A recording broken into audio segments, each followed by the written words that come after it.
Exceptional Randos show is produced live in Sunroom Studios' Base Capsule and in partnership with KLST 103.5, RadioCallisti.org. Remember to catch our Exceptional Randos live stream on YouTube every Sunday between 2 and 4 p.m. Eastern Standard Time. And if you have a story, idea, or question that you would like to share, we want to hear from you. Thanks for listening. Well, that was random. Exceptional Radio.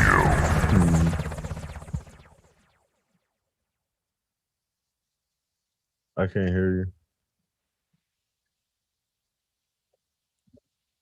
That's so weird.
Okay.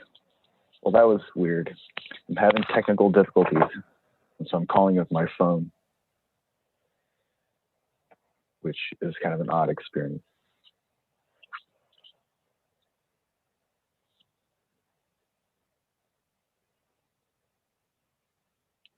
It is Sunday, the 22nd. It is day 19 of Joe Biden's election victory. And coronavirus is just having a field day.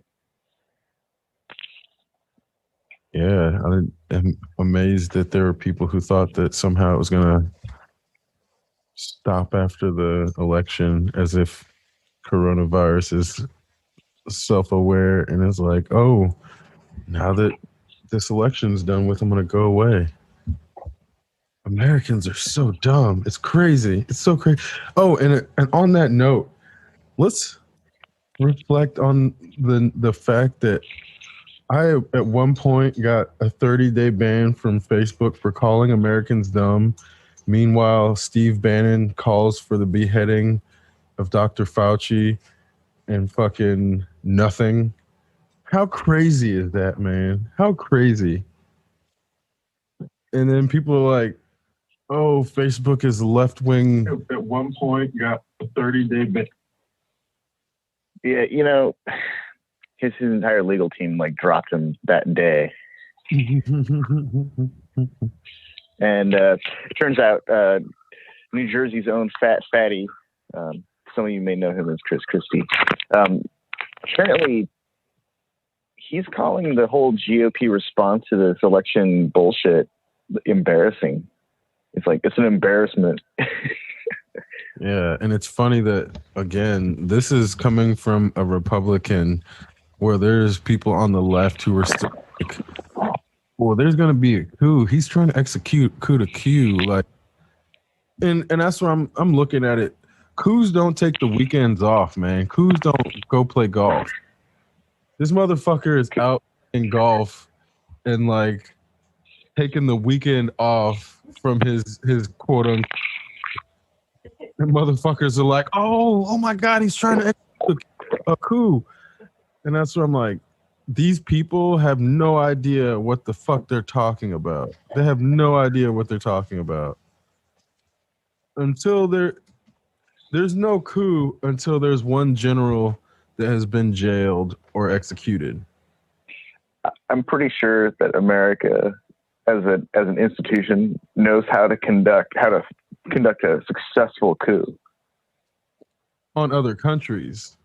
Well, yeah. Let me ask you something. Do you know of any coups in American history? In America, within borders. Let me ask you, because a lot of people seem to have forgotten the one time that they tried to coup and the fucking South never rose. They can't say that the South will rise again because they never rose in the first place because they tried to and their coup got stomped the fuck out of existence. So let's remember the one time in American history that they tried to coup the national government. They got fucking stomped. It wasn't even close. Wasn't even close. And this is over 100 years ago at this point. So this is where I'm like, they just lost the election, meaning they're not even in the majority. So we're talking about people who are in the minority who don't control the military, because the military has already said that they're going to execute a peaceful transfer of power. They've already come out and said that. They're not, like, these institutions have to hold up the country and the nation and not an individual. So these people are not beholden to a tyrant. They are not, even no matter how many imperialist endeavors this government has run in other countries, the one thing that they will not do is be imperialist against themselves. They squashed that shit out when the South tried it. They'll squash that shit out anytime if anybody else fucking tries it, because that's the only thing that keeps fucking order in this country. Like, you can't have Republicans do it. You can't have Democrats do it. You can't have a military that's beholden to an individual and not a nation. And that's one thing that the military has done right in the history of this country, is uphold the sanctity of this nation as a sovereign entity over an individual, i.e. why we broke off from the fucking British monarchy in the first place. There's one thing that the military in this country has done, and it's prevented an actual monarchy. It's not going to stop with fucking Voldemort. Voldemort is not going to come up in here and upset fucking 200 plus years of preventing monarchy and preventing monarchies of taking hold over these specific colonies. We're colonies, yeah. We are rogue colonies. That's what separates us from the rest of the fucking British nation.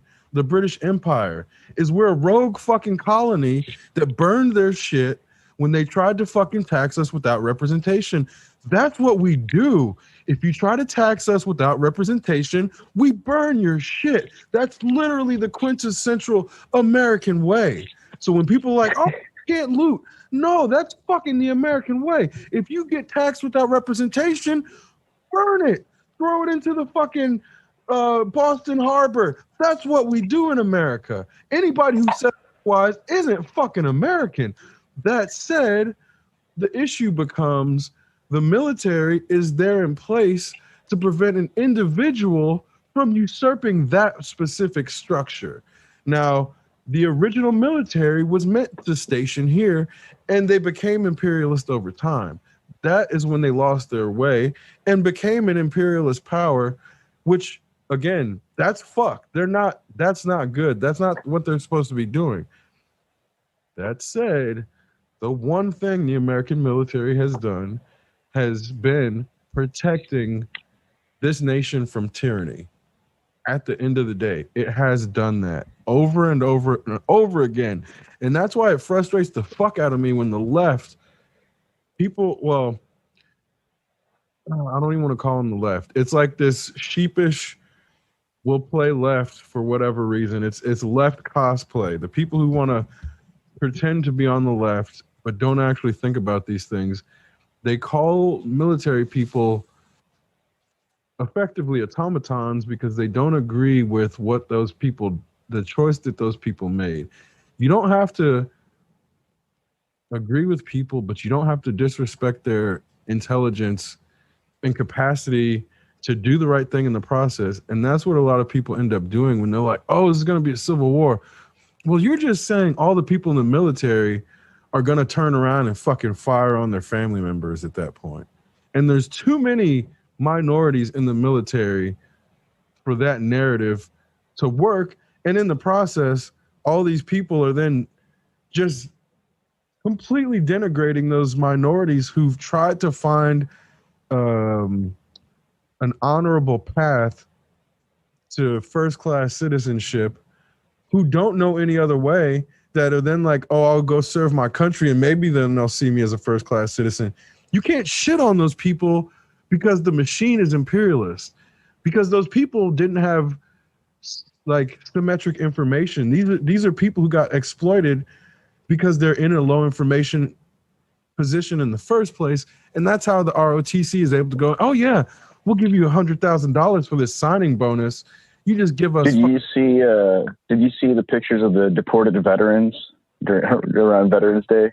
Yeah, man, that shit's, and that's exactly. That's like mind-boggling to me. Like, it really is, if that happens. It's not though, because Britain did the exact same thing to the fucking Indian people, and this is where you got to know your history to understand this is what colonialists do. They exploit a fucking stolen population or enslaved population and promise them first-class citizenship. And as soon as they are done exploiting them, they'll say, nope, you go back to your country and your fucking passport's nullified. That shit, they did that 100 years ago. They did that over 100 years ago. And if people knew their history, they would understand that's exactly where the fucking Americans didn't invent that shit. This is why we're British light and why it's so important that Americans understand why we broke away from colonialism and British imperialism, to not just then let our government do it again. Because they're just doing the same shit that the British did 100 years ago, which is fucking insane. It's the exact same thing. And that's why I'm like, I get frustrated with the left again, because I don't know if it's the McDonald's or the Michael Moore documentaries, but a lot of people in this country have memories of goldfish, and they don't do their homework, and they spend too much time in other people's lives fucking worried about other shit. So their memories have become overloaded with this nonsensical fucking bullshit information. And then all these people are not able to connect like the historical lessons that we were supposed to learn from the fucking British Empire breaking down. Well, changing forms, because they didn't technically really break down. They shifted forms, and we were supposed to learn how to stop exploiting stolen and enslaved populations based on what the British did and how they like wean themselves off of it in the public eye, and then try to avoid the behind the scenes exploitation that they were still doing. So there's all these things that we were supposed to be doing in the country fell back into, where it's like, oh, we'll just displace the slave labor in China because we can't see it. So we've been buying slave labor produced products from China and fucking Philippines and Indonesia and Taiwan and all these, fucking the slave labor extracts the resource in Africa. Like, because we can't see it, because they've hidden it, Americans just fell back into that same imperialist exploitive paradigm. But then also we're allowed to pat ourselves on the back for being like, oh, donate to save the African children. Yeah, they can't use their resources, right? So it's not my fault the supply chain has put them in an exploitive situation. I had nothing to do with that, but I'm donating back to it at a 10%. They were never going to use that vibranium. They'll never put it to its potential. Understand how to use that, even though all these ancient alien TV shows that I watch revere the cultures that were building these things thousands of years ago. Because I've allowed myself to think that aliens did it, then I can disconnect the people that are there today from the shit that's been there for thousands of years, as if the people somehow didn't get exploited and taken advantage of because they were more inclined away from using all of their resources towards war, except in situations where they have to. Because it's like, man, there's a whole lot of shit that are not taught about as far as like, northern, eastern, western, and central and southern African history. It's like such a huge continent that when we talk about Egyptian history, they isolate it out from Africa as if it's not African history, and then it's like as if the Egyptian fucking accomplishments are then done by aliens. And that's the most crazy shit to me, where all of this shit, I mean, they're doing it to Chinese and Japanese accomplishments too, but seeing aliens subvert non-white people's accomplishments over and over and over in a way where I'm like, and then they're like, oh, Einstein might have been an alien because he's white. He's one of these super white people. He's German. He's so white. He may have been an alien. He's one of them. That's because he's so smart. And then it's like, because Nikola Tesla, like, people are confused about his, like, because his shit is in black and white when he's portrayed, it's, people don't think of him as like a non-white person, but he's definitely a non-white person in that he's been whitewashed. They whitewash a lot of people like fucking Ptolemy or Pythagoras. All the Greek philosophers have been whitewashed as if they're white, because then this comes back to why Western culture romanticizes Greek and Roman stuff so much, because they're the closest things to white people in that region. So then it's like, oh, if we adopt this culture, then we simultaneously adopt all their accomplishments. We did that, which is the weirdest assimilation of superiority in adopting past accomplishments as part of your ethnicity's source of pride. And again, this is kind of why there's so much attempt to deconstruct any sort of African innovation, or nobody in America is taught about Ethiopia like resisting being colonized for so long. And that's kind of where there's all these things where the only thing that Americans are taught about Africa is slavery and Kunta Kinte and and fucking Shaka Zulu and all these things where it's like, Harriet Tubman and the Underground Railroad. The only way African history is framed is always in the point of being black people as victims, and never as ever being innovators or sources of historical significance. It's really crazy. And then further, you see shit like Gods of Egypt, where they have white people portraying Egyptian pharaohs and gods, and then delegating the actual color Speaking with an English accent to the Magic Negro role, and it's like the Magic Negro with the Oxford accent, and it's like that's how Hollywood distorts people's perceptions of whole fucking continents, man. It's really crazy how, again, black people have been made out. Well, because then it's a double-edged sword, because it's, on the one hand, black people have been made out to be consistent victims, but then the fact that the only time we're portrayed as victims then negates any capacity for black people as a community to then be like, hey, it's not just that we're owed reparations, it's that we've had our communities actively destroyed by systematic intention to take wealth, to incarcerate people, to deconstruct families. There's all these things that now we know the system was actively trying to do. So it's not a matter of like the victimhood isn't imagined. It's not something that was made up. It's not something that Black people are bitching about. It's something that is a fact that has never been addressed historically. And the issue is, until it gets addressed, it's going to be there, and it's going to be a pervasive issue that, yeah, a Black person has to work like 4 times as hard to get ahead as pretty much any other socioeconomic group, except for Native Americans, who have to then work harder than Black people, which then they always get left out because Black people have to work so hard to get first-class citizenship that we still haven't attained, that we then can't address the natives.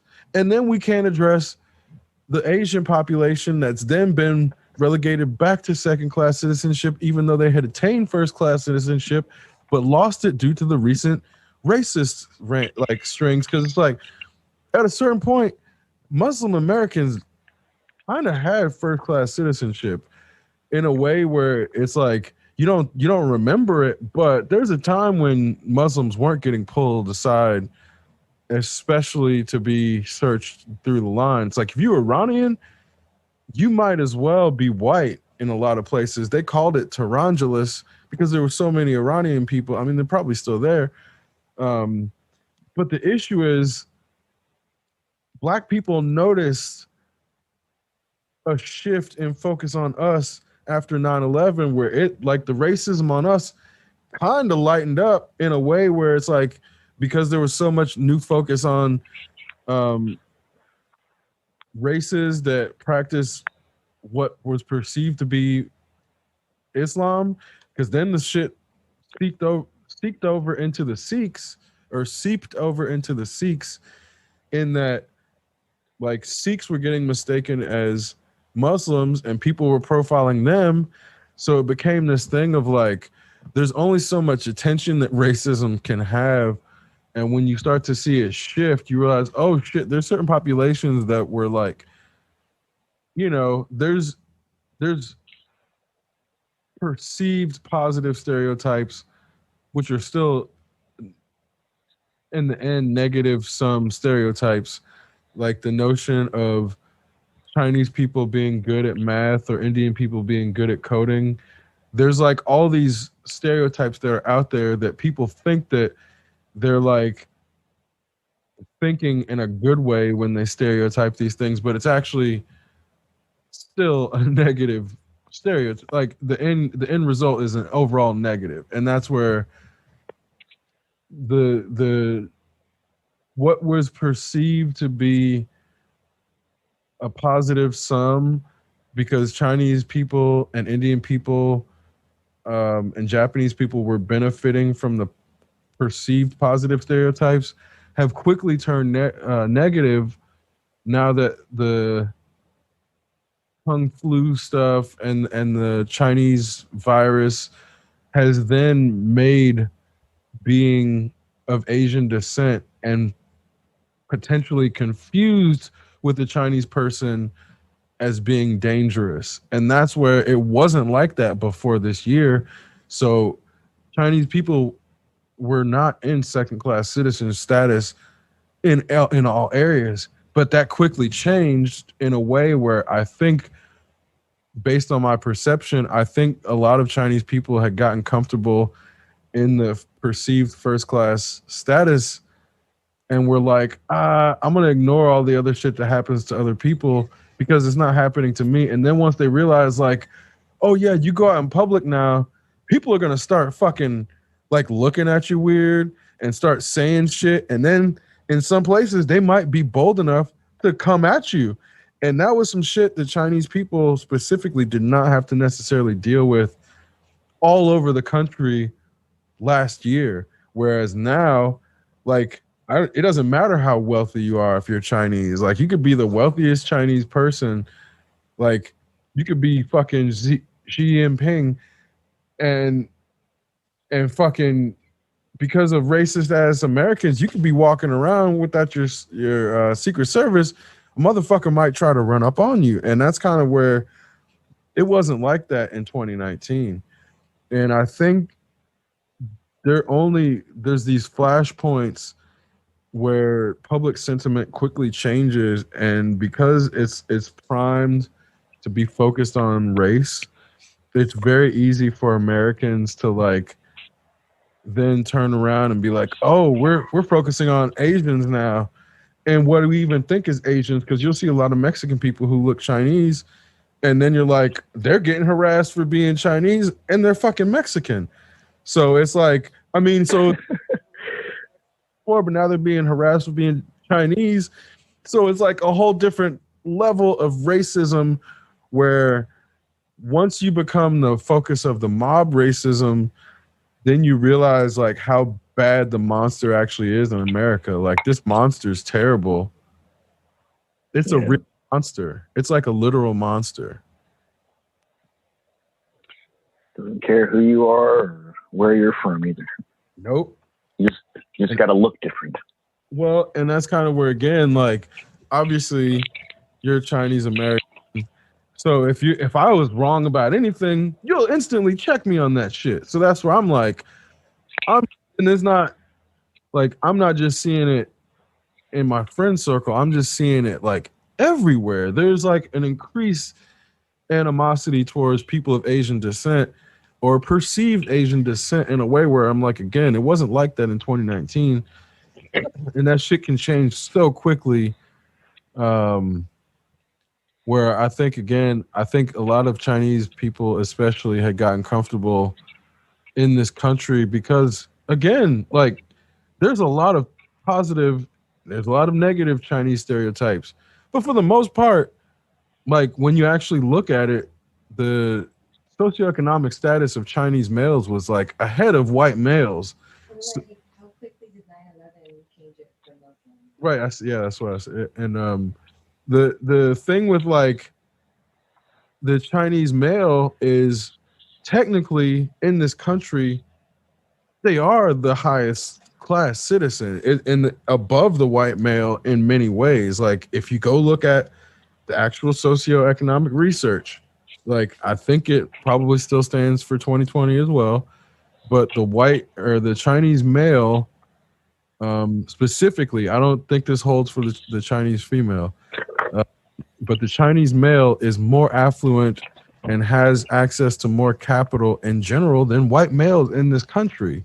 So that's not like them perceiving themselves as being first class citizens. It wasn't a wrong thing, but in that they were not the focus of the ire and the hatred of the mob, the racist mob in 2019, whereas they are now, which then sort of knocks down that first class status. And where it's like, if any sheikh from Dubai or Saudi Arabia comes over here and goes in the wrong southern neighborhood, they're just a fucking Muslim. It don't matter how much, it don't matter if they're multi-billionaires.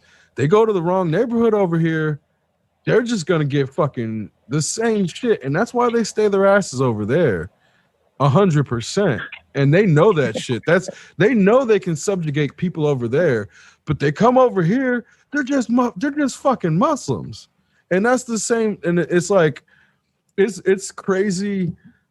Like I try to tell black people to get out of this country to work because you got to understand, like, it doesn't matter what degree you have or what you've done in this country, you're always going to be like, you can have 17 doctorates, you can have 17 fucking PhDs. You go apply somewhere, oh, your name is Dr. Jamal, nigger. And that's how it is over here. You go other places, it's nothing like that. And that's kind of where people they don't really get the chance to understand that system is so heavily infested with racism that it just takes 1 year to go from being the most affluent demographic to the most hated demographic for whatever reason. It could have been, You know, they could have been most hated because they were making money. Like, I don't know if people remember when everybody realized how wealthy the Saudis have become because of the oil. Yeah, fucking rappers were making, we got the Arab money to try to be like them. And then people found out about the slavery. And then they're like, maybe we're not trying to be like the Arab money. And so it became this thing of once people found out like the real shit, there's like a grace period and a honeymoon period where you see all the money and then you see all the wealth. And then, oh shit, the Foxconn suicide nets, fuck. Maybe we shouldn't be romanticizing this shit. And then it becomes an ethical dilemma that people have to face. And so I think we keep hitting these points where it's like, do these populations that get to achieve past white man status in this country, trading it for a home in Mass's house, keep doing it because then they become part of the subjugation? Or is it one of these things where it was like, you just got to get ahead? Because I know it didn't happen overnight for Chinese people. They've been fucking, they built the goddamn railroad. So of course they need to be the fucking first. Like, of course they should be affluent over here because they've been here. They built this country too. So as if Chinese people shouldn't be able to like be at the head is sort of like this weird, you know, place dynamic too. So again, that's where I'm like, we really have to understand history to be able to say, oh yeah, Chinese people have been here longer than most white people, like in many ways. So again, it's weird, man. And in the same shit, like Chinese people have been trading in Africa for 500 years. They didn't just go there. They didn't just go over to Africa. They've been trading over there since the fucking Ming Dynasty, man. So America will frame it as, oh, China's just over there trying to exploit. No, they've had fucking open trading lines. Africa was like the last place they were trading with before they closed their doors for 400 fucking years. So let's not use the European narrative to understand Chinese and Africa relations. Let's not do that. That's exactly what they want us to do. There's way more historical interchange and cooperation between the Chinese and the entire African continent than Europe and the Americans will want you to understand, dear listeners.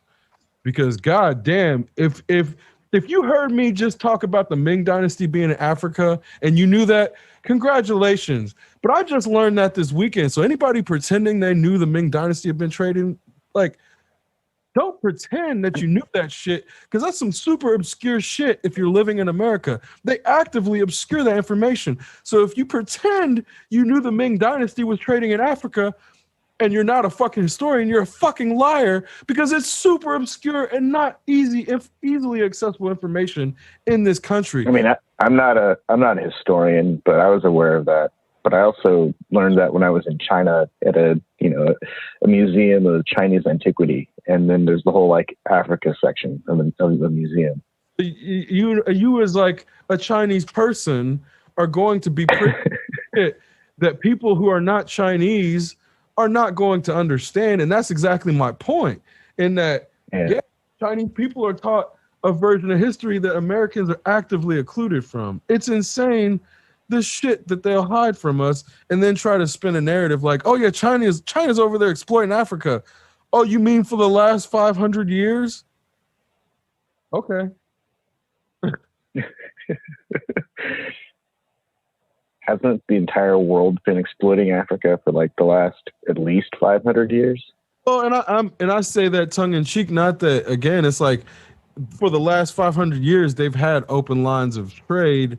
Well, as much as anybody when they closed them. So again, it's like they weren't exploiting Africa. They were trading with them in a way where like they were doing it before the Europeans in a way that the Europeans then try to hide as if it was all exploitation, which it wasn't. So that's kind of where, again, this is the same shit when they try to equate slavery in Africa with chattel slavery, it's not the fucking same thing. It's 100% not the same thing. Just because it happens to be the same word, it's most certainly not the same thing. And this is partially why the Africans that were prisoners of war and slaves were traded with the Europeans, because the Africans had a different understanding of slavery.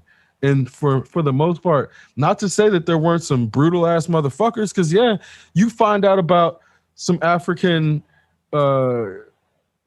kings of certain kingdoms that kept thrones of skulls and shit. And it's like, yeah, those people existed.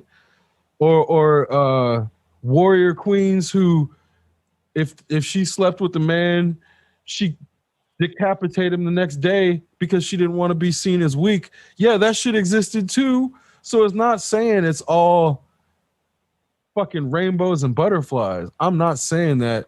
It's just, again, there's a whole lot of shit that you don't find, like warrior queens in Africa in the 1500s. Come on, man. They ain't telling you about that shit here. They ain't telling us about that shit here.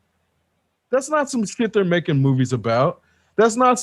They make 1,000 fucking movies about the same goddamn Vikings over and fucking over. It's amusing when I think about Vikings. Like, I could think of two, and they were related to each other. And there's probably and the rest movies about them. Eric the Red, Leif Erikson, whatever the fuck name. And then let's see, the other Viking story I'm aware of. They're not even really. I don't think they're Vikings yet. It's Beowulf, and that story is actually more interesting when it's the Michael Crichton version, told from the perspective of some Arab guy or a Persian dude who had to leave because he slept with one of the harem girls. So it's no, I'm like super frustrated with Western literature, like retreading itself in the form of media while ignoring the shit out of everybody else. Like, I mean, between Chinese and Indian literature alone, let alone getting into African mythology, like there's so much shit and actual history that they could be telling. Like the Romance of the Three Kingdoms, that was like one of my favorite things about the Dynasty Warrior series, was like learning after a couple of games that, oh shit, this is based on literature that's reality. Then that blew my mind in a way where I'm like, whoa, why aren't there movies about this shit? Why aren't there movies in America about Zhao Dun? Zhao Dun, motherfucker, took an arrow in the eye and kept on fighting. Are you serious? There's no story. There's no movies about that dude. Oh, okay. Another William Wallace dumbass fucking. Oh my god, man! I'm pretty sure if we were to scour some Chinese movie databases, we could probably find more than one, or at least a Chinese opera, like soap opera, like a TV not mini series, because they last for years. But probably thousands. I'm sure. Yeah, I mean, there's plenty. There are plenty of. That's like the thing about Chinese culture that I always found super interesting, was that there are all these stories, and they've been around for 4 or 5, 10,000 years, whatever. And so some of those stories are based on some kind of reality. A lot of them are based on some kind of reality. Like, you can visit the town that Mulan lived in. They've got a statue for her. And now there's a Disney movie for her. 3 Disney movies for her. And there's this whole wealth of stories. And, bless Jet Li and Donnie Yen and, all of the Kung Fu practitioners who were also filmmakers before bringing Chinese heroes, like real folk heroes, into a modern story venue. Because Wong Fei Hung is like, it's like you have to play that dude if you are a martial arts. That's the gold standard. It is like you have to play Wong Fei Hung. It's like one of these things where, because they're also giving homage. That's how you demonstrate your virtue. Like, he was a super virtuous dude. Exactly. Then you're giving reverence to these actual folk heroes that existed and mythicizing them in the way they deserve, in a way that American culture does to like living people and acts like these other people in other cultures' histories don't exist. And then they Seriously, Donnie Yen figuring out a way to give Ip Man and Bruce Lee and some of their homies credit for the U.S. military's adoption of kung fu fighting techniques into their combat training. That's just beautiful. I don't care if it's true or not. I just think it's beautiful. I mean, it has to be true because think about it, where like you look at American fighting and British fighting, it didn't have martial arts. There was martial arts in Greece, Yeah. but they had wrestling and they had boxing. Martial arts had not been a thing in the West for the most part until Bruce Lee and Ip Man, and it's like 100% why they became legend, and that's like Yeah. one of the reasons that all of the people who don't understand their relevance then come in and try to shit on Bruce Lee. Oh, he never fought in a ring. He never had. Yeah, he did. I mean, of course he did. And these people are fucking idiots, and that's why you hear these people say this dumbass shit where it's like, oh, he's just an actor. It's like, man, you have no idea what you're talking about. Dude fought in the street, in rings, in like, You know, one of the best stories about Bruce Lee comes from Jackie Chan, who was talking shit on the set of Enter the Dragon, and Bruce Lee apparently kicked him in the face, like out of nowhere. Like, you know, they had some words, and Bruce had to demonstrate his technique to Jackie Chan of all people. And Jackie Chan is like, that foot was so fast. He didn't see it coming. well, He can evade anything, and he didn't see Bruce Lee's foot coming. oh yeah, no. I mean, again, it's like one of these things where when you run in martial arts circles at a high enough level, that's the shit that happens all the fucking time. You see that shit happen. It happens constantly in martial arts circles because of people's egos. And ultimately, one of the things that you can start to see is the highest level people are able to get over that ego, which is something that Bruce was able to do later in his life. But again, it's like that ego will be people's impediment, but it's part of the thing that gets people that far in the first place. So it's like you have to believe that you are a legend to become what Bruce Lee became. Like, you can't just do that shit on accident without thinking of yourself as a legend before you do all that shit. And then people will call you cocky, but he was right. So is it him manifesting his potential and his future reality? Or was that cockiness intersecting with luck? Who knows? But I think it's one of these things where, again, you can't become a fucking legend without thinking of yourself as a legend first. That's just not how it works.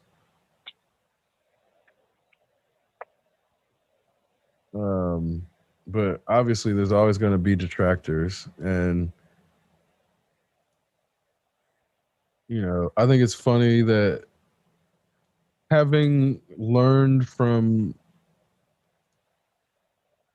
directly from his school, and this is where a lot of people don't understand lineage in martial arts. It's like family. Like, he's basically like my grandfather now in as far as martial arts go, and that goes for any school. It's like it's very patrilineal. I mean, and matrilineal in some cases, in that some arts are specifically recognized as being started by women.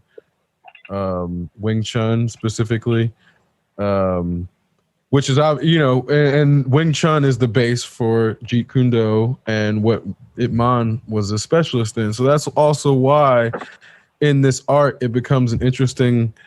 This is a very combination of the hard and the soft, and the yin and the yang, in that the art was started by a woman to accommodate for women's bodies, and the differences between a woman and a man's body, but ultimately, when you have people like Bruce Lee and Ip Man practicing it, obviously it's not only meant for women. Then, so it's one of the craziest origins of Bruce Lee's martial arts style that I'm obviously like one of the reasons I practice that art, but I think it's interesting to see all these people who think of like martial arts as this macho thing, and my art was started by a woman effectively. And it's like, yeah, it's very, the whole notion of macho in this country has become so convoluted, and it's weird to see what people think of as like being manly and shit. It's like, oh, if you do Jeet Kune Do, you're a man. It's like, well, it's a soft art technically ish, and it's the way the philosophy unfolded. It became more about the philosophy than the arts itself, and that's kind of why like a lot of people don't realize Bruce walked away from it before he died. He didn't die as the I mean, he's still technically Sigong, but he was not the Grand Master of Jeet Kune Do when he died, because he handed it off because it hit a point where he's like, philosophically, it does not make sense for him to have that rigid of a structure.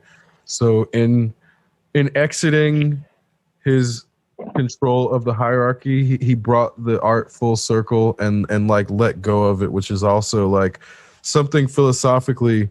If you don't understand what he's trying to do with Jeet Kune Do, you wouldn't understand why he let it go and handed it off to somebody. And in that, there's a lot of debate between like Dan Inosanto's teachings and what people perceive to be Bruce Lee's intention, which is insane to me that people would then like contradict Dan Inosanto, who Bruce Lee directly handed off the school to. So people are crazy, man. they'll sorry, go ahead. Oh no, I was just thinking, it's like the guy he's the one that's running the show, right? He's the one that sets the standard. He was given the seal of approval from Bruce himself. Directly. 100% direct. Like, so how much more do people need to believe? Well, and I guess technically Bruce is my grandfather, not directly grandfather, because that's like, yeah, my teacher, he learned from Inosanto, not directly from Bruce. But again, that's one of those things where. But isn't that the whole point of a structured study? Is that at a point practitioners are certified to teach? Yep. And once you're certified to teach, that means that you understand the philosophical and physiological study sufficiently that you can guide people on their own, journey through the path of whatever martial art it is. Exactly. And that, and that philosophy is the exact reason I never became certified to teach, because in practicing that specific art, I came to the conclusion that it's kind of illogical for someone to become an authority to give certification of mastery over another one's physical person. Who am I to say you have a black belt in your own body? I can say you have a black belt in this art, but then that philosophically starts to tread this area of like, oh, I'm giving you a black belt in your body, and that's weird to me. I don't agree with that philosophically. So I stayed away from. I've got a black belt that holds my pants up really well. Right. I've also got a brown belt that does the same thing. But I get what the certification is for, and I don't want to denigrate it. Yeah. But in coming to that, what I realize is I'm one of the people who's meant to teach something else, in that you can learn martial arts, but what you're really trying to master is overcoming being a novice. at something, and that there's something different to that notion than mastering a specific art. Because if you can master overcoming a being a novice, then you can master anything, and that's like a completely different skill than mastering a specific martial art, which is where I feel much more comfortable helping people overcome being a novice than certifying them in mastery. It's a completely different mindset, and that's where, again, I've come to this philosophical standpoint, being like, because then people can come to me and be like, "Hey, I see you know this martial art. Can you help me with this?" And I'll be like, "Yeah, okay." And in that, they've overcome the predisposition of this culture to prevent people from asking for help. And if I'm actually in a position where I can help them, then I've already helped them by overcoming that fear of asking for help. So that's because I'm not a martial arts teacher by trade. So if somebody looks at my martial arts and is like, "Oh, I want to learn from this specific person," they've actually overcome a fear by asking me. So that's one of the things. And in that, I'm coming to the conclusion that those are seeking something else inherently, and martial arts is just a method of channeling that desire to overcome fear. It's a conduit for developing discipline, isn't it? It is 100%. Well, that can be achieved by studying a musical instrument or illustrate with like graphite. Can develop discipline in the kitchen. Well, because I know people who are. I know people who are extremely disciplined with reading. Like they can sit down and read all day long. And I've always found that to be incredible. I mean, I read all day long, but I don't sit down and just read. Yeah. I take breaks. I break it up with other things. Discipline is a very interesting concept because in a lot of ways, I think it's the goal for most activities, but we mask it with all of these. Oh, take this path to get there. There are so many paths to achieving a pure state of disciplined behavior, and it's like way beyond like habitual behavior where people get up and they've got their routine.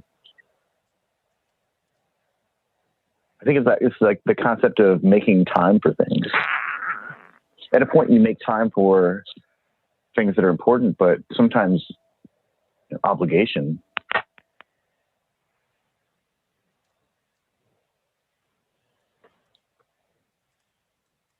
I've always, hats off to my friends who are extremely disciplined. I've always been really like impressed by that kind of like, especially with people who develop it early on, like the way that people can focus their interests and then the outcome is, it's just beautiful. When people really put their minds to whatever it is they want to achieve. Yeah, and again, I think that's part of it is actually getting things to a finished point is a skill in itself because, everybody has a good idea, but not everybody can manifest that idea to completion. A lot of people have the skill levels to get to various points of manifesting an idea. I mean, it can be as simple as making a fucking sandwich. And you see some people can't hold it together long enough to make a sandwich. I make a damn good sandwich. So on a slightly unrelated note, I was going through the Guinness World Records website last night, and it occurs to me, like, to establish or break a world record, one has to have achieved a considerable level of discipline and commitment. But it also occurred to me that a lot of the things that are being counted as records now are, if it's an individual, it's very cost prohibitive to attempt these things. And if it's a group or an organization, it's a lot of people. It's not like, the guy or the person that holds their breath the longest, they're not, just getting there because one day they decided they were going to start holding their breath. That required like years of training and observation of healthy living practices, and they had support from people. They're not seeking out the pearl divers who have to do it for a living without gear and shit, and it's like they're not seeking out people who could potentially be the world holders. It's like the people have to seek them out and say, oh, I think I can set this record, when it's like, who has the fucking time? If you're pearl diving for a living, you ain't got time to call Yeah. Well, for like 3 hours, let me call up the Guinness World Records so they can see my underpaid ass, overexploited ass do something that I have to do because my life depends on it, and take the time out of my actual job to show these fools so they can put my name in a book and not actually give me any money, because I don't think there's any monetary reward for going. Because there's no way they can have that many people in the book and be like, oh yeah, we're going to give you $50,000 for putting the longest fingernails in 2019. Meanwhile, there's some guy in China who operates a pearl factory where they've got like just little grains of sand that they impregnate into these what are they, clams, oysters, whatever the fuck makes pearls. They just put their little piece of sand in there and wait, and they just grow them. Yep, they sure do. And And the whole pearl diving economy can't win in that kind of situation. and diamonds either. They can grow diamonds at room temperature now, apparently. Oh, that's right. The next thing we're going to see is like someone's going to figure out how to not only make graphene on a CD-ROM in their home, but they're going to be able to figure out how to apply electrical field to it and turn it into a sheet of diamonds, which can then be like folded in on itself using magnets that you pull out of like your Apple AirPods, and then a diamond will form because you pack it inside peanut butter and microwave it. Something dumb like that.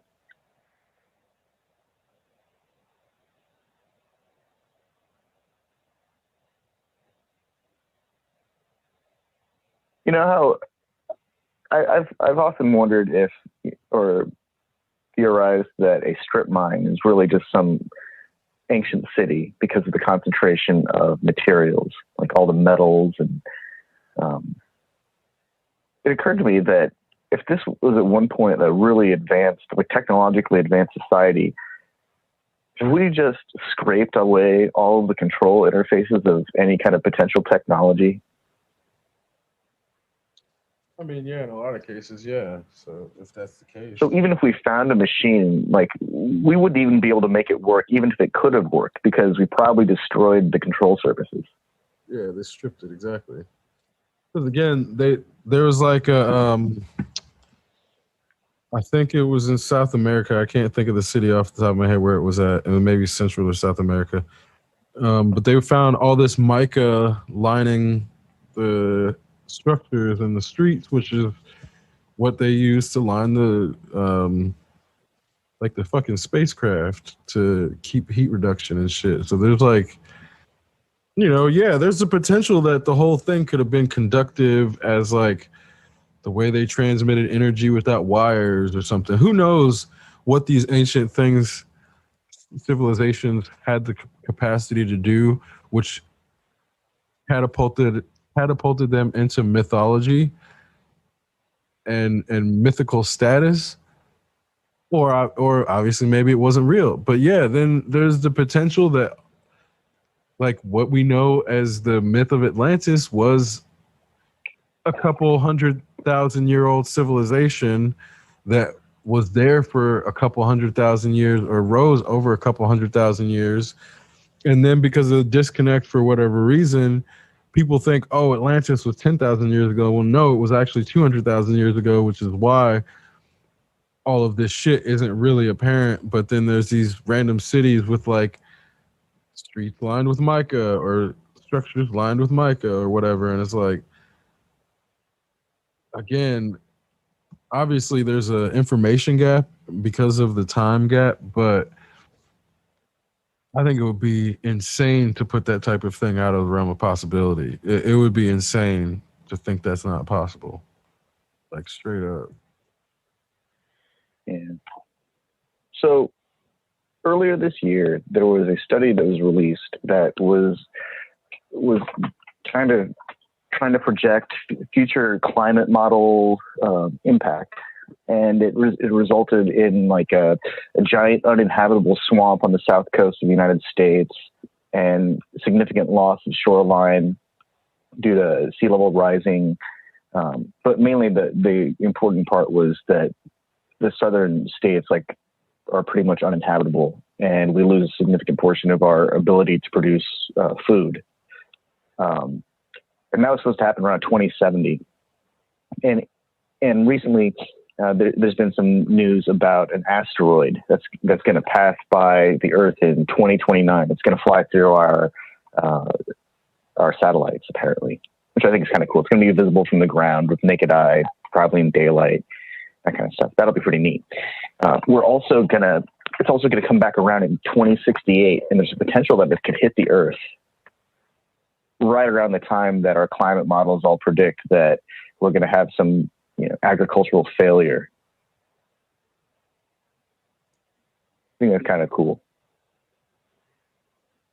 So we have like 9 years to figure out a way to knock this thing off of its trajectory sufficiently that it doesn't hit the Earth in another 40 years. I have a feeling that all this stuff is like overblown in that the solar system has an order. Like Jupiter is the thing at the edge of the solar system that grabs up all the most dangerous shit and it impacts Jupiter.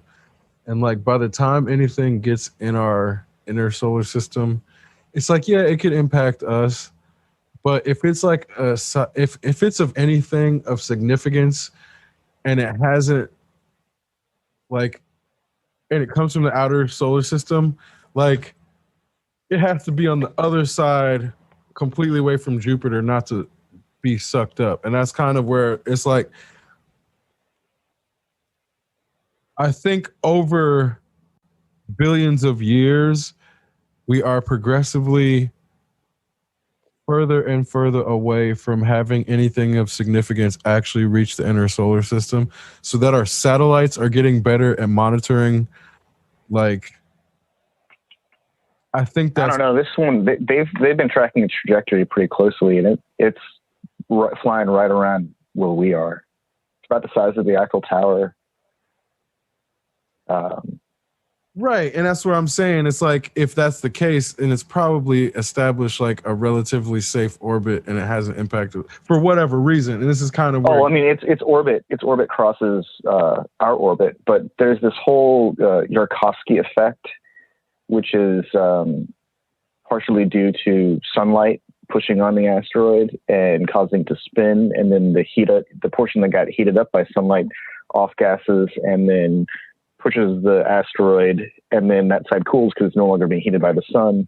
So it's got this rotating thrust generating effect that's happening, which is causing it to cross paths with the Earth's orbit more frequently.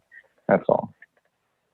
So they're still trying to calculate this over time, but as of right now, it's going to pass through our satellites in 9 years, less than 9 years, and then 40 years later, it's going to come really close again in 2068. Apparently, I'm just excited because when I'm 87, I'll be able to stand outside and either watch the world end or watch a giant rock fly by the planet. You remember Hale-Bopp? Oh yeah. I mean, the same people were saying the same shit, and even down to like the whole cult emerging because they were saying there's a fucking UFO in the tail of it, and they're like, "Oh, it's gonna hit." I forgot about the UFO. Like that's where I'm like, I'm so desensitized to asteroids when they were like the hottest shit, and they were making movies with Bruce Willis and Ben Affleck about them, and what's the name, Morgan Freeman. Deep Impact, like, yeah, asteroids gonna hit us. We're gonna die, man. It's gonna be awesome. It's the end of the world. Aerosmith, woo! And it's like that's the shit I grew up with, where I'm like, I'm so, because again, having that as like the constant, well, not the only constant. It's like to me, we had the asteroid as our Cold War threat hanging overhead, where they're like, kids, guess what? You're going to school today, but an asteroid might hit. You better be prepared for an asteroid fucking safety exercise. An asteroid hit, hide under your desk.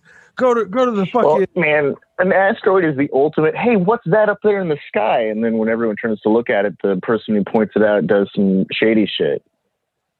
And they're trying to make it so that you're simultaneously aware of the threat, but make it as if it comes that close, you can actually do something like hide under a desk or go in some sort of fucking fallout shelter and actually be okay.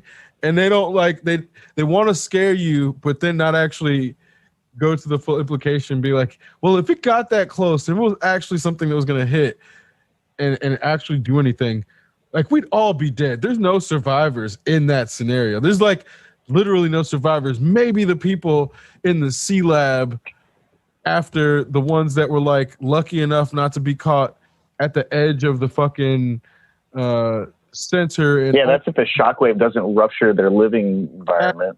Exactly. And that's what I'm saying. Maybe those people got lucky, or the ones that were in the sub on a trip.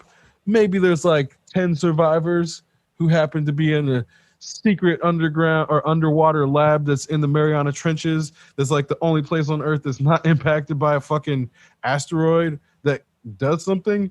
Because then it's like there's no story there. There's no story if you can't make a movie about. Well, I mean, I think there's enough water that it's like the anything that hits the Earth it lands in water anyways. But that's still I think causes a cataclysmic event if it's big enough to do. Oh it. Yeah. That's what it did in the first. You have to be on the absolute opposite side of the world in a cave surrounded by like styrofoam. And then the fucking fallout will kill you over the next year. Like you're not going to be able to get food because nothing's going to be growing for the next until all of the shit comes out of the atmosphere on something that big. Like that might be 50, 60, 70, 100 years. Exactly. So that's what I'm saying. Like it's not sexy. You can't make a movie about what actually happens without having a super depressing ass ending. Fucking Bruce Willis is not saving the day in that movie. Oh, dude, they made this story. It's H.G. Wells' Time Machine. The guy goes so far into the future that like society reverts to Morlocks and wherever the people live above ground. And the Morlocks are these weird cave people. And then they did a remake of it where there are these like extra intelligent, brainy Morlocks who can communicate telepathically, and that's where we end up. We end up with stories about cave people. But they even changed the book so much in the movie, where again it's like, there's so much about the future cave people that they cut out. I mean, obviously that happens with a lot of translations, but that story ends up kind of like, like I don't. Man, the way that I understood the book, those things we're not supposed to relate to them at all because it's so far in the future.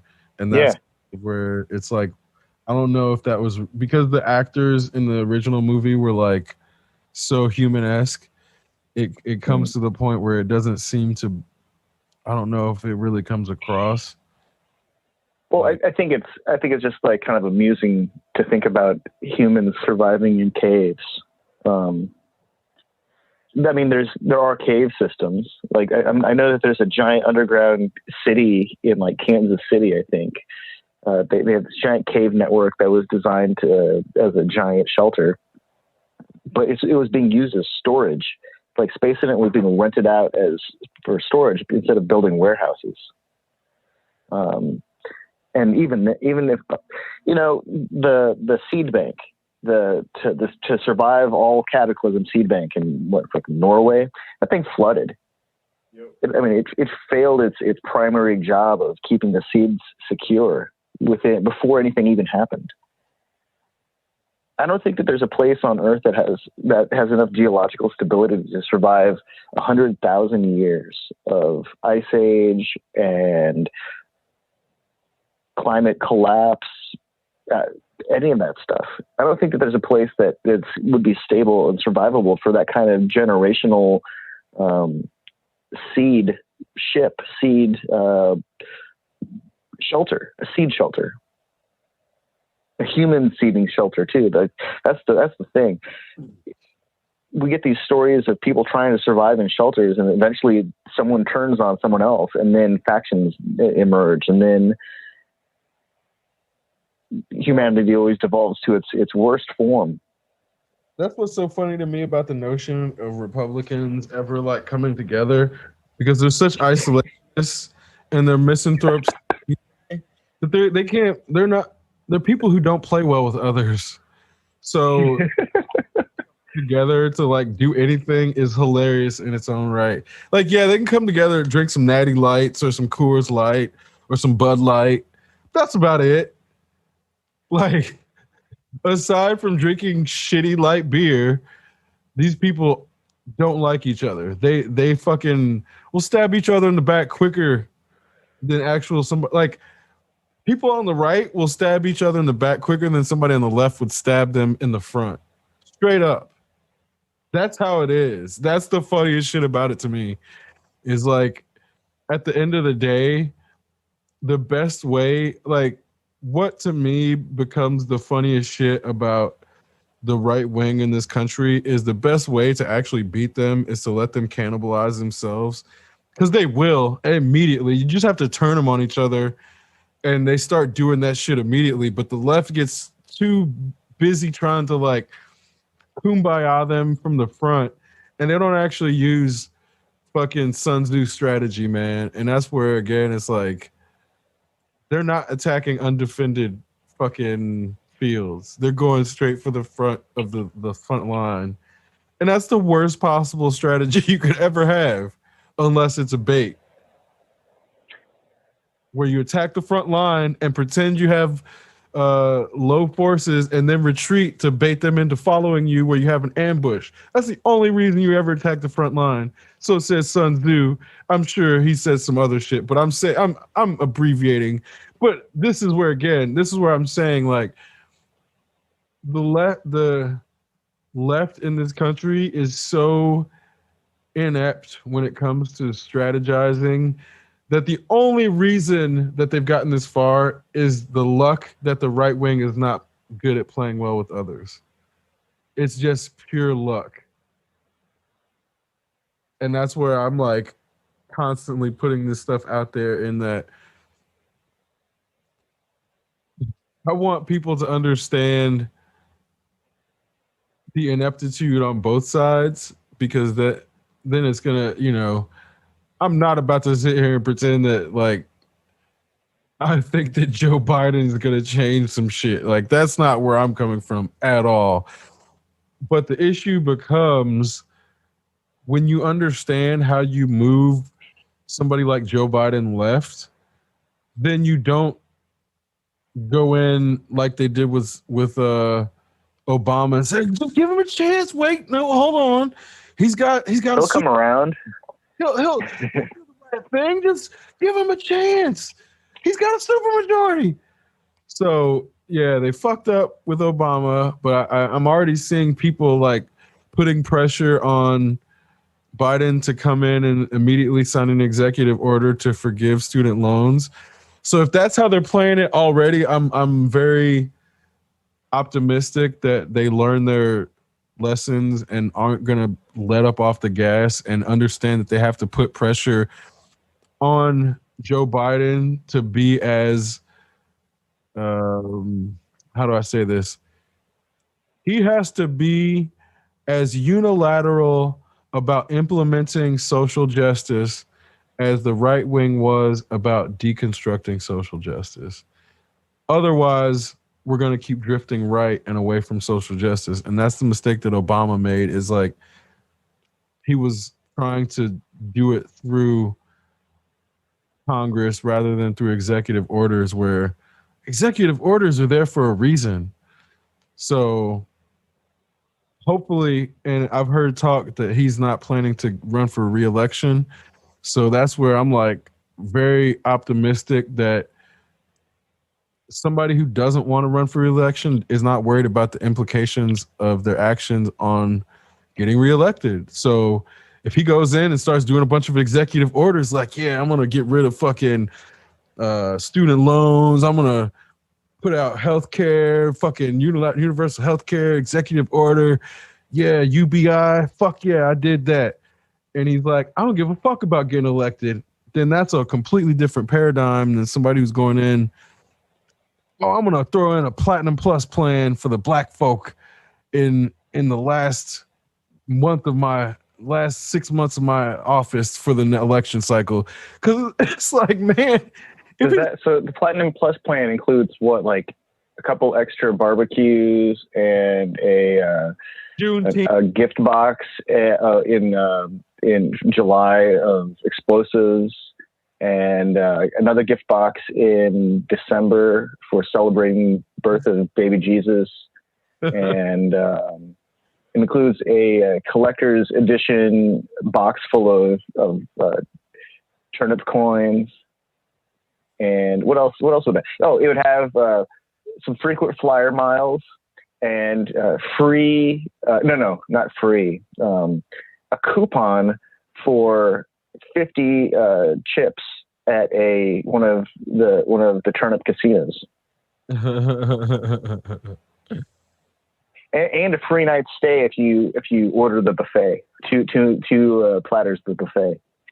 You get a free night at the Turnip Casino. You get 50 chips. Yeah, that's the platinum. Oh, and a gas card. It includes a gas card with $100 worth of gas. No, he's not even gonna give him a gas card. He'll give him an EBT card because he doesn't understand that not all black people are on EBT. And that's that's socialism, though. He doesn't understand that.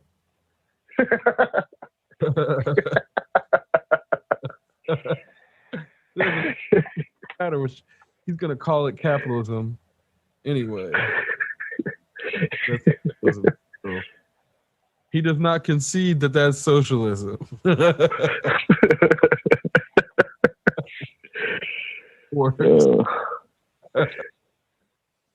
Oh man. Well, that's just like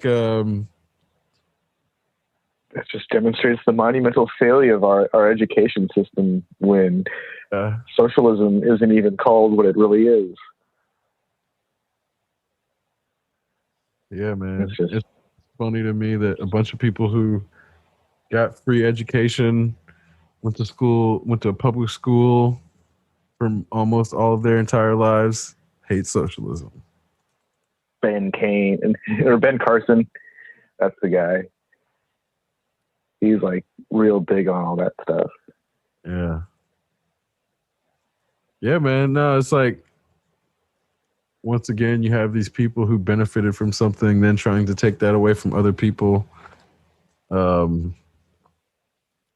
It's like the same people who paid off their student loans and then are like, well, I paid mine off. I don't want this person having theirs forgiven. And it's like, what kind of vindictive asshole do you have to be to like, and because it's not you. That's the craziest, most vindictive American ass shit. Oh, I paid my loans. You can't get your loans forgiven. What about me? What about me? What? This is about me now. Is exactly how that shit sounds to me. And the fact whole ass pretend adults are out there saying that bullshit is fucking hilarious. It's insane. Yeah, they think that these people are supposed to be adult human beings, and they think that it's okay to want somebody else to not get ahead because you, even though you're already ahead in the past, you had to do something that you then want them to do, even though it sucked for you. So there's a whole group of people who want economic hazing to persist because they took part in it and suffered through it. Like, man, I know when I was playing football and there was like the seniors trying to haze us, I didn't participate in that shit. I wasn't about to let some fucking asshole come in and like make me get them lunch or some stupid ass shit to then make me feel like I earned some shit to then turn around and do it on the next people because you want to replace that system and feel like you went through it for something. Oh my God, I hated people who just went along with hazing. Hazing is the dumbest shit. It's very Western. Not to say that it doesn't happen in other places, but again, where you get effectively beat into a system and made uncomfortable to get into a system to then turn around and subjugate somebody else to do it. All those people are gross, man. They just perpetuate it and aren't brave enough to say, no, I'm not going to do this. I'm not going to turn around and treat some little kid like worse than me because I happen to be older than them now.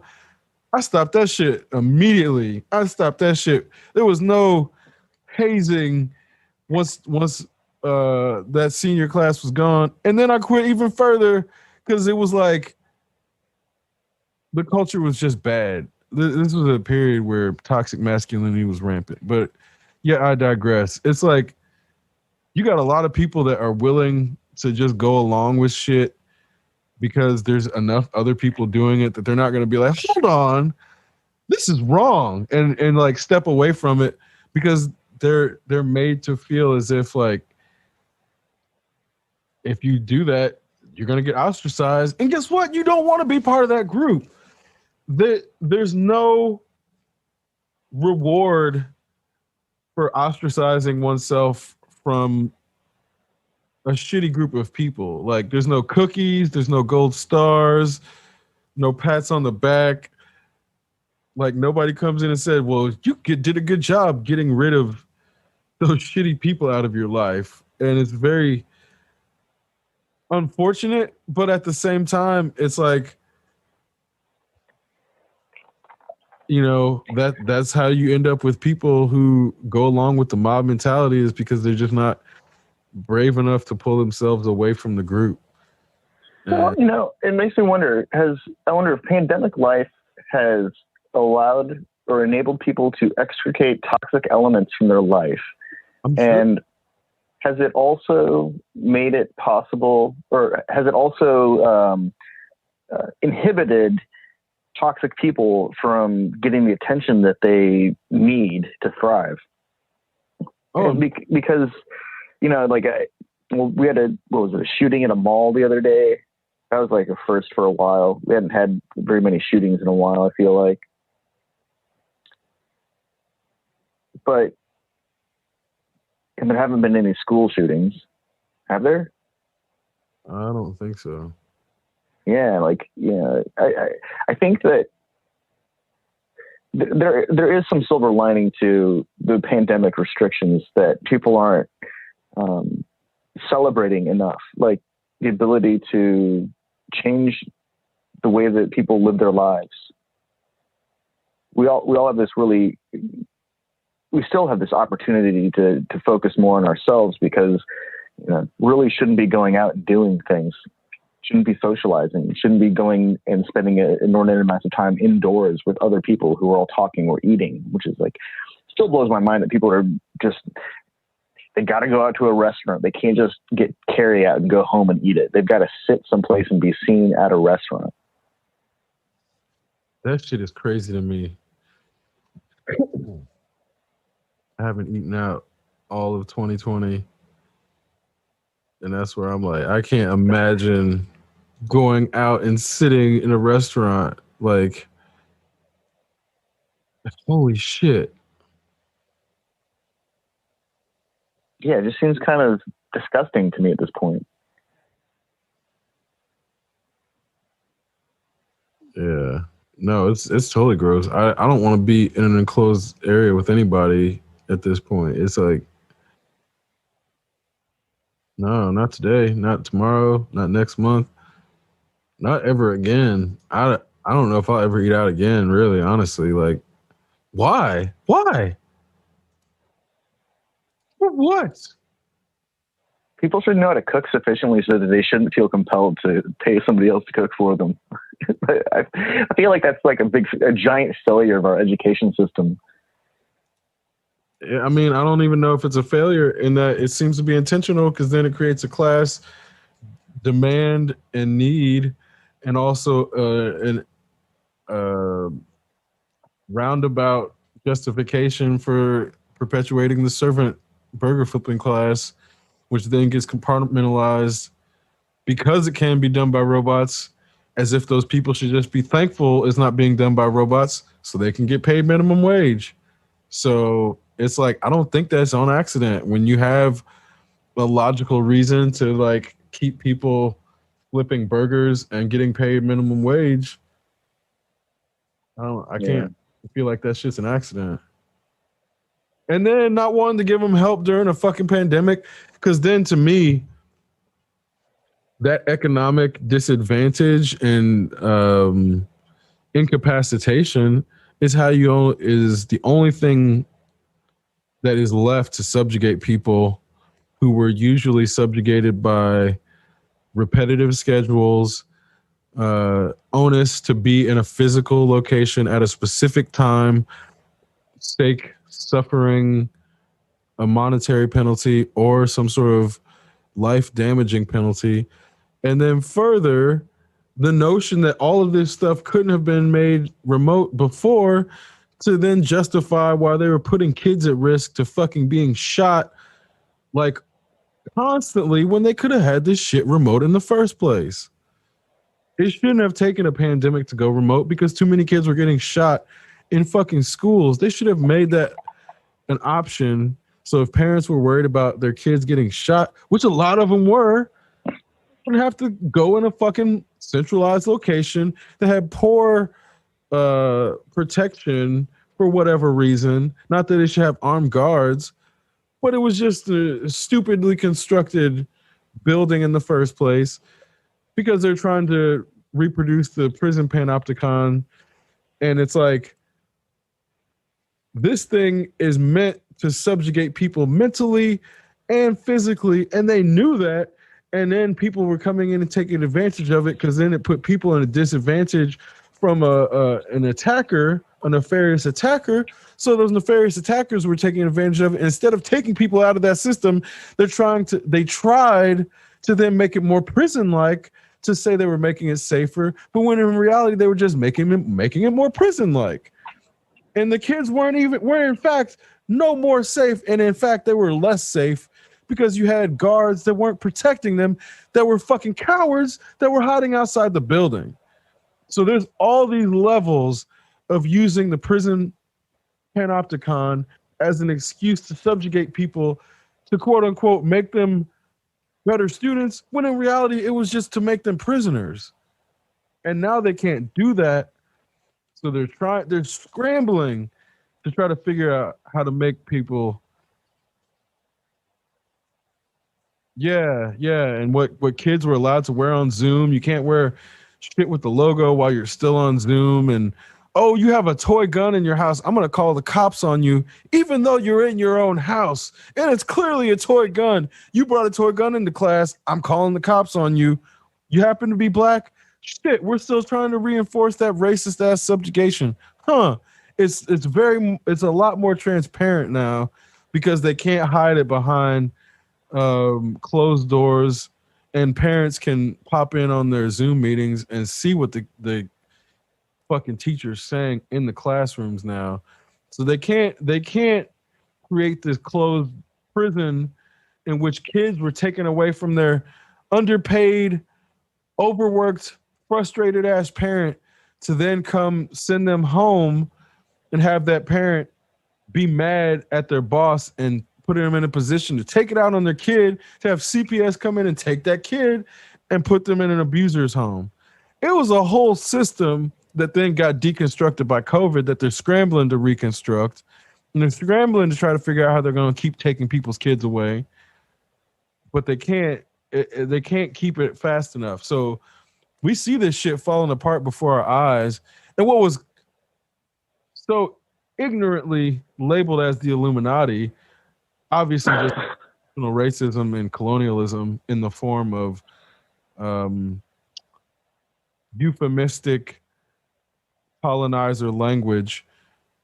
This is the type of thing that is falling apart because the nuclear family is no longer forced to be separated because of capitalism, because capitalism can't keep separating it because of the pandemic. And it's beautiful, but because people are not aware of the multiple layers, like you got people begging for the fucking Matrix to be rebuilt. They want to go back in the Matrix. It's like half the country wants to be ciphers and they don't realize it. They still think they're Neos or Morpheuses for that matter. Oh, I know QAnon.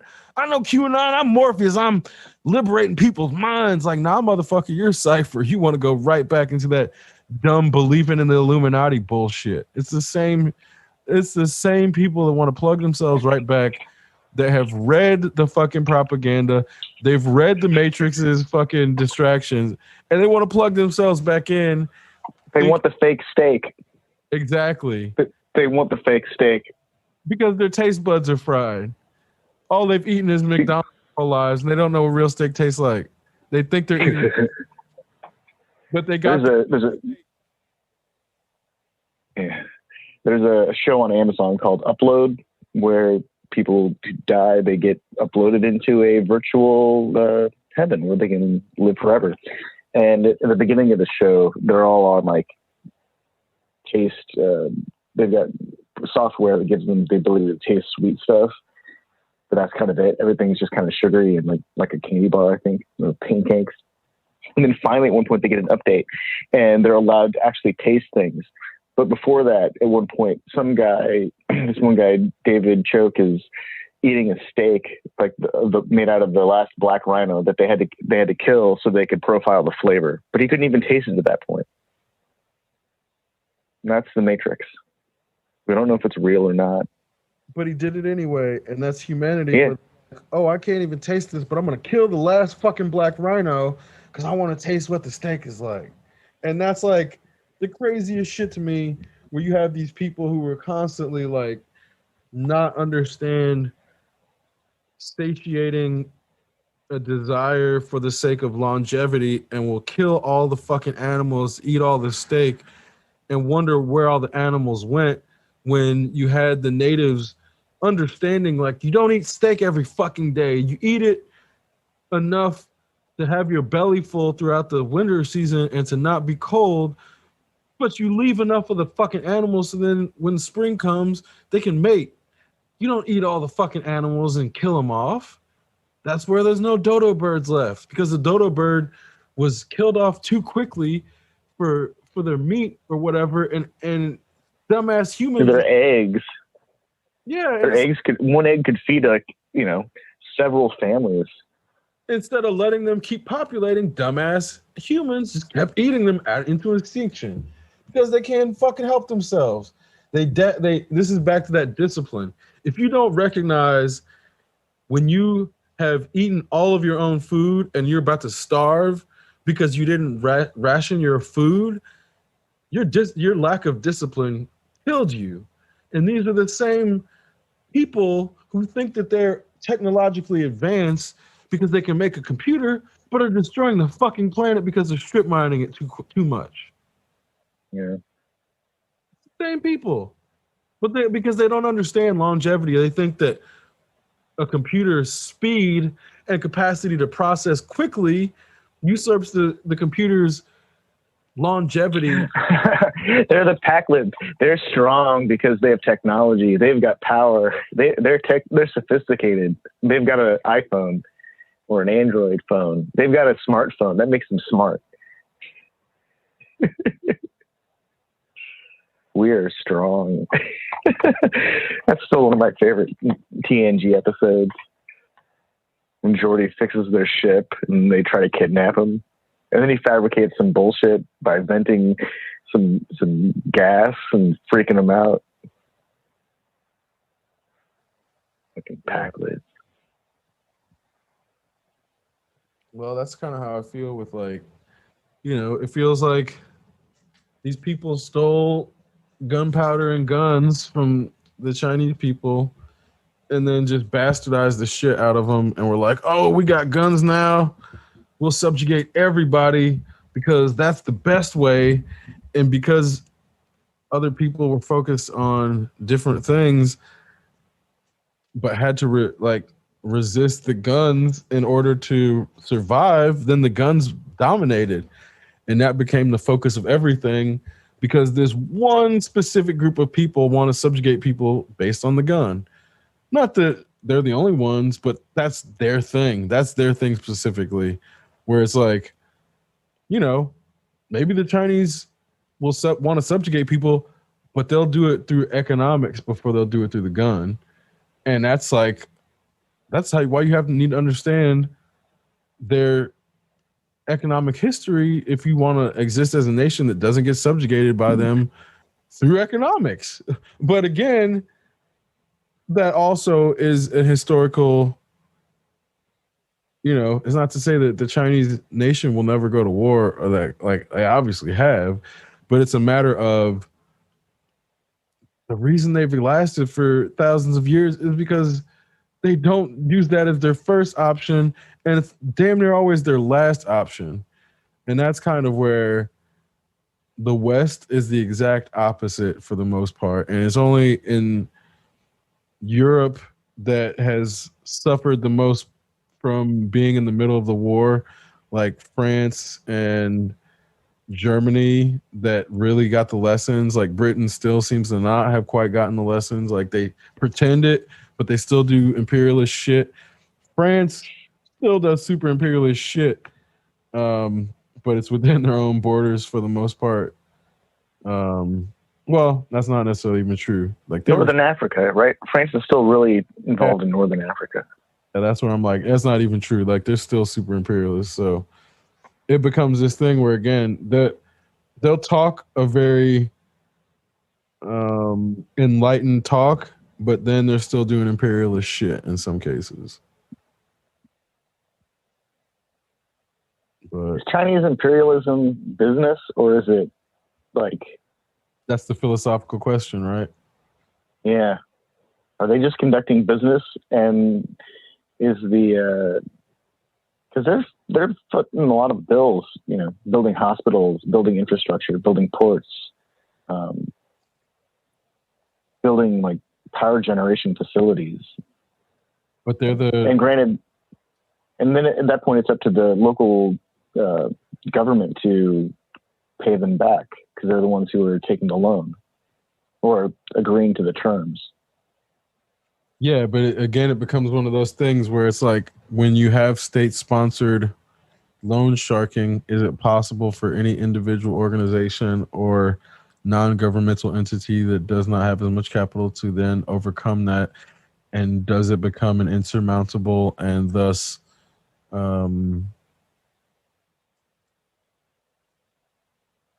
it's an unequal offer in the first place, but it's actually a form of subjugation by force or manufactured consent, in that the only other option would then be death by starvation, by not being able to participate in any economy for the most part. So that's where it's like it becomes a false sense of commerce and free market by proxy of them making it seem like they're not trying to control the market, because that's obviously what the government's doing, and allowing some semblance of a private sector, but also then controlling that private sector's capital for the most part. They're allowing themselves to have their cake and eat it too. But then that becomes the issue of like,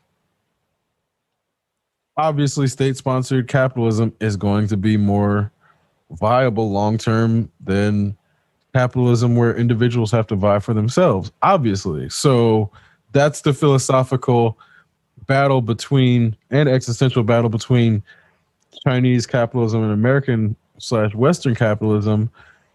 But obviously China's going to win long term.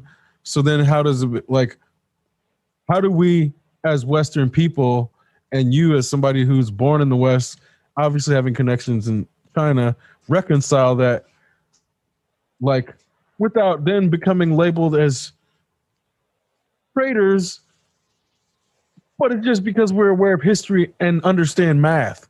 Like, the math doesn't work out for America because it's a smaller country by population.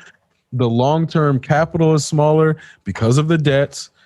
Even though the GDP is technically higher, it's inflated GDP because of the fucking Wall Street inflation. So knowing all that stuff, how do you then try to reconcile Elon Musk as a fucking inflated wealth, inflated sense of inventor to then try to undermine Chinese innovation and wealth? Because again, it's like, obviously, you take Elon Musk and put him up against Jack Ma. Who's got more liquid assets? Obviously, Jack Ma. Way more liquid assets. But they're trying to make it seem like Elon Musk is somehow more independently wealthy, even though his shit was all subsidized from the government. And in the process, Jack Ma obviously got some money from the government, obviously got help from the government, but they're trying to control his shit directly, and he's openly like bucking this system. So they're trying to equate two completely different situations to make Elon seem like he's like somehow on anywhere remotely near Jack Ma's level. He ain't on fucking Jack Ma's level. The fact that Elon Musk was in Iron Man and Jack Ma wasn't is a fucking joke. It's a joke. That's as funny as what's the name from Game of Thrones playing an Egyptian god. That's how funny that is. Elon Musk is a joke. He's a fucking media contrivance. The dude is a charlatan. He should not be listened to about anything. He is Tony Stark to Mysterio and the actual people who built this shit. And that makes Jack Ma is the star of Gong Xiao Dao, which is a 2017 short film, Chinese kung fu film. It's got it was produced by Wen Zhang and Jet Li. It's got Jack Ma, Jet Li, Donnie Yen, Wu Jing, Tony Jaa, Jackie Young, Ashiora Akinori, Zhou Ximing, and Natasha Liu Borzio. And it was, you know, he's got a movie with Jet Li and Donnie Yen and Tony Jaa. I mean, like, that's his own Avengers movie. Right. His is better. His is better anyway. I mean, they don't even have to like choreograph. They could probably just put those dudes in a room and say, come up with a fight sequence. And they probably could. Right. This movie's got everyone in it. He should be in a punchline anyway. But again, it's like, yeah, man, this is where when you find out like how they try to do Asian people and Asian representation in Marvel movies and Justice League for that matter. And I'm glad, what's his name? Zack Snyder is like bringing back Ryan Choi as a character, because it's like they had a whole Asian character that they cut from Justice League. An entire character. And Iris West was black. Cut. Her entire character got cut. So this is where I'm like, this shit is not innocuous when you have representation like this. Because the same shit happened with Iron Man 3. There's like a, an entire Chinese character that got cut from the American version that was like put in because the Chinese audience needed somebody to relate to for them to be like, yeah, we're going to want to go watch a movie about a bunch of white people with no Chinese people, even though in America there's actually a shitload of Chinese fucking health professionals. Like, it would have been way more realistic of Iron Man 3 to have like a ton of Chinese doctors than to make it like a room full of white doctors, or like a bunch of Chinese and Indian doctors and a couple of white doctors. Like, that shit would have actually been more, and an Iranian doctor. That would have been more realistic. Like, actually in America. But they want to fucking make it seem like these people don't exist, to then compartmentalize them, to then be like, oh no, this is like white science that we're studying. And this is the craziest shit as to where the Nazi influence on our country's culture can't be ignored, because it's so ever present and prevalent. Like, we have to deconstruct Nazi narratives in this country actively, and construct and build up disenfranchised cultures and mythos.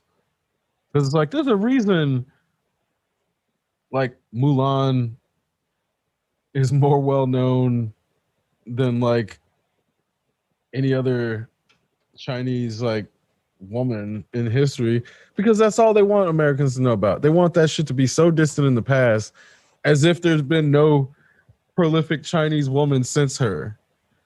Like, that's how they do that shit, and that's why they, Martin Luther King and Malcolm X, as if those are the last motherfuckers in Black history that ever did anything great. We've never had any Black people do anything great since Malcolm X and Martin Luther King, if you were to believe the Western narrative. Those were the last great ones. Those were the first great ones. Everything else before and after was just, it's just falling through the cracks here, because it's not meant to be paid attention to. It's not good for keeping up the narrative. Like, Hua Mulan is like number 5 most famous Chinese woman in history. Apparently, Empress Wu Zetian, Lin Xinyang, Empress Dowager Cixi, and then Wang Xinyi all clock in higher notoriety. And then Mulan. I'm not saying that like Mulan is like not important. I'm just saying that there are 1.4 billion people who are aware of 4 other women that we don't know anything about in the West, because that's not part of our history. Yeah, I mean, and even then, like, I don't know how to pronounce their name. It's like NG space MUI, which is like, it may be Wei or Wei Mui. I don't know. But she's the one that started Wing Chun, where it's like, for as famous as Bruce Lee is, that they haven't made a fucking movie about her.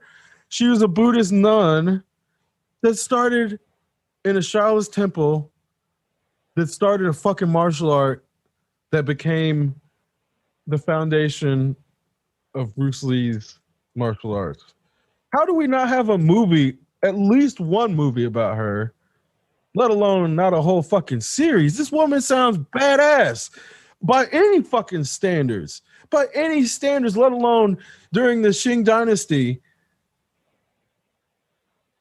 She's creating martial art in a temple. There's no Western movie about her. Really? Okay. Let's make some fucking some fake ass person then. Okay. Yeah. Let's focus on a fake ass person to quote unquote empower women, like Laura Croft. Yeah, we'll do a movie about Laura Croft before her. Because then wait. Laura Croft is like the epitome of colonialism. Let's go into this place and raid the tomb of some ancient, gravesite of someone who was important to a different culture and take their stuff. That's like the whole point of that game is cultural appropriation.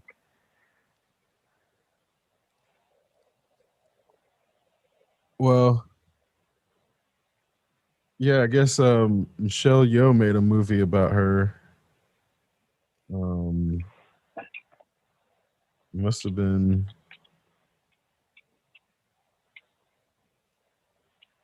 in China. Oh, yeah, it's called Wing Chun, I think. Wing Chun. I think I've seen that.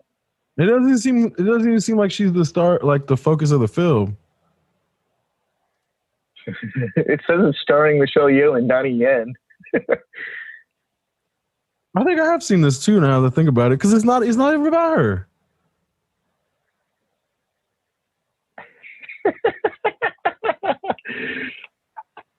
That's crazy. Oh, that's funny. That's funny. At least they made one in China or in Hong Kong. Of course, it stars Donnie Yen. Yeah, of course. That's. I'd be disappointed if it didn't. You know, speaking of Wing Chun and Michelle Yeoh, I'm actually pretty pleased with the amount of fight choreography that has made it into Star Trek Discovery. Oh, she would be like the most unbelievably untapped resource if they didn't let her do kung fu in space. yeah. No, she's like, I think she has the best martial arts in all of Star Trek canon. Yeah, easily. Like this is one of those things where Star Trek martial arts are a joke for most of it, but She had the double fist punch. one of the first times there's actually like and I take that back. Yar, her demonstrated martial arts were fairly good relative to the rest of the universe's like actual martial arts demonstrations.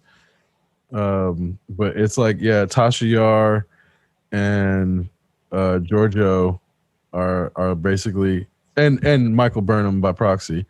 I think that Spock in this universe is also a prolific martial artist. Like Tuvok was proficient in multiple Vulcan martial arts forms. mm-hmm. They made a point of at least mentioning that several times in Voyager. They say these things, but what I'm saying is, like, yeah, there's like Worf is proficient in multiple arts, but the arts in these universes are trash and a joke. Yeah. Of the writers making them a joke. So if you so like say for example, you pull Worf out of the Star Trek universe and put him versus John Wick. John Wick's gonna whoop his ass and hand to hand, not because Worf isn't on record as a prolific martial artist, but the martial arts that he's trained in are not that good. So like you can have 10 martial arts that you're good in, but if those martial arts aren't good compared to this other person in this other canon, for example, is that's why like Worf versus Giorgio, she whooped the shit out of Worf. Just like Worf or Giorgio needs like 10 Worfs to actually get a challenge. Like straight up. Actually breaks the story because of the way they wrote her martial arts. And this is what I mean in that the way that the writers create the martial arts proficiency also depends on when you pull them out, you don't just say, oh, Worf is trained in 7 arts. Well, it's like, well, how will those arts actually stand against arts in other canon, in other universes? Because they wouldn't. Like, not. I think Giorgio is a, especially Terran Giorgio is such a fantastic character. Like she gets to be a Starfleet captain, and then she becomes the emperor of the Terran universe. Yeah, and then they jump her into the future, and she's still a badass. She's like a badass no matter where she is. Yep. Well, and I think what they're also trying to say is like, no matter what she goes through, Burnham's always going to be able to trust her. Yeah. Like, even if it's not the right Burnham, and that's like one of those. They're trying to create universal consensus, even in relationships, which is something that is also really well done by the writers. They're obviously examining like a time travel story. But then they're examining these notions of like universal constants between universes and multiverse and shit like that. So that's also interesting. Like, You know, I really enjoy. The only kind of science fiction I enjoy is well constructed that is consistent within itself. Like they clearly went through and made sure there's no paradoxes, and you know the way that their story works. They clearly have constructed it to not create paradoxes with the original series or Next Generation or Picard even. So they're very very smart about the way they're writing it to not step on other writers' toes, but also then use the Star Trek lore that is already there and weave it in to also still tell a new story. Yeah. Smart of them to launch it way into the future, though. Yeah, That gives them like a lot of that's a big safety net. Yep. Well, they went from slightly into the past to way into the future, so they give so much room around what's already there that it's not really going to interfere with it. And that was just super intelligent of them to do that instead of trying to like hop around in the shit that's already there. Where like it was cool to watch that episode of what was it? I think it was Deep Space Nine, where they put him in the original series episode. Oh, in the Tribble episode. Yeah, which is it's like that. But I'm glad Discovery didn't try to do a bunch of that shit where they're like, oh, let's drop him in Next Generation and fucking green screen burn him onto the the wharf or like Remember Me episode where Crusher is the focus and Burnham goes in and helps Crusher and we'll change that and like I know I'm glad that like that. There've been quite a few time travel episodes of Star Trek. I think they've pretty much figured out that the whole temporal agent storyline, those kinds of narratives, they worked all that out in like Discovery and briefly in Enterprise, where they have temporal incursions and they try to address the complexity of what happens in that kind of scenario. And I think that the only real way to do that kind of story is to go into the future, where it can be, where that timeline might not actually ever come to be. That way they can undo damage if they create a paradox or they create some kind of narrative that only leads to frustration. They can undo it. Well, and I think that's how they generally tend to do it. But then what is frustrating about that is then those stories end up becoming useless to the canon because they're just basically self-contained little one-offs, which is they're little what-ifs, side stories. Yeah, but then it's like, then they don't actually mean anything, so you don't actually care about them because they don't do a good job of revisiting those universes where it's like, if you would have checked back into the universe where X happened, like when Harry Kim made it back home, but the rest of Voyager didn't, we never like checked back in on that universe because I think it evaporated. It's like every time they wipe it out, so there's no real sense of the multiverse having any weight or anything that the audience should care about, because every time they just wipe it out of existence and on the mainstream as being the bearer of a universal truth, when I think this is where DC as a universe in the comic books, movies, television, and animated series has done a great job of making all the multiverses feel relevant. Like even when they get wiped out, it's like there's a feeling of relevance of wiping it out to reset that specific one where, sometimes you wipe out a single universe, it doesn't wipe out the entire multiverse, and the rest of the multiverse just plods on, even though your entire universe just got wiped out. And knowing that there's a difference between those two makes the universes getting wiped out actually feel more relevant, because it's like it existed within something and no longer exists within that thing. So that thing has lost something if it is not relevant and that thing no longer seems like it's missing something, and it's not relevant, and that's where Discovery of Voyager, it really wasn't good about making those side stories feel relevant. Like they were just like, it's like little tangent shit that along the way that like little side quests that do nothing to build towards your end story. Like the side quest has to build to the end story.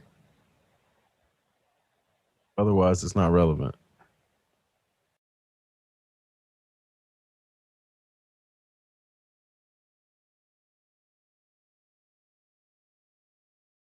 Exceptional Radio.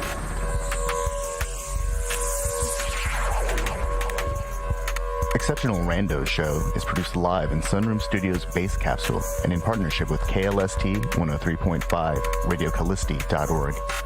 Remember to catch our Exceptional Randos live stream on YouTube every Sunday between 2 and 4 p.m. Eastern Standard Time. And if you have a story, idea, or question that you would like to share, we want to hear from you. Thanks for listening. Well, that was random. Exceptional Radio.